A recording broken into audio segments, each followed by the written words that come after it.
Rodia, je voudrais d'abord que tu te présentes. Tu as deux casquettes dans cet événement. Donc la première sur le plan artistique.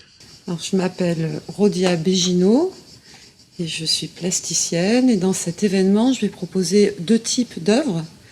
Une première série qui est inspirée des santons provençaux et en particulier de santons abîmés, relégués au rebut.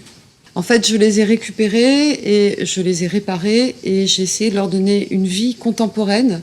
Donc, par exemple, il y en a une qui s'appelle La Dignité et qui représente une SDF qui a beaucoup morflé et qui a pas mal vécu, pas mal bu, pas mal abusé de substances diverses, mais qui a des ailes d'ange parce que malgré tout, elle est arrivée à survivre à tout ça. Et puis, il y a une Amabi qui m'a été inspirée par l'épisode du Covid où on demandait à beaucoup d'artistes d'interpréter des Amabi qui sont issus de la mythologie japonaise et qui sont des sortes de sirènes, on va dire.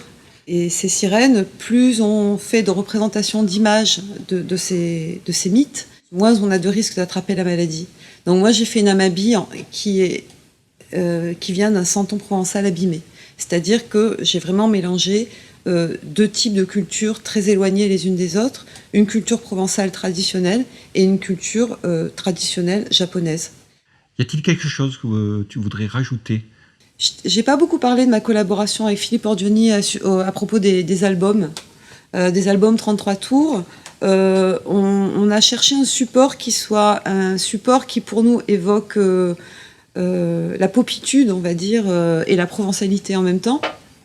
Et à un moment donné, Philippe, qui est beaucoup plus mélomane que moi, m'a fait penser aux musiques qu'on écoutait quand on était jeune, de façon à faire un mélange entre le support, qui est un support daté, pop.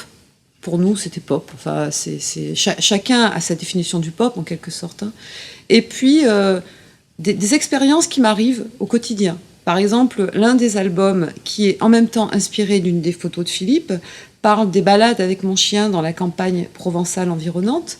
Il y en a un autre qui va parler des élections municipales à Marseille et du fait que pour la première fois, une femme va accéder à la mairie.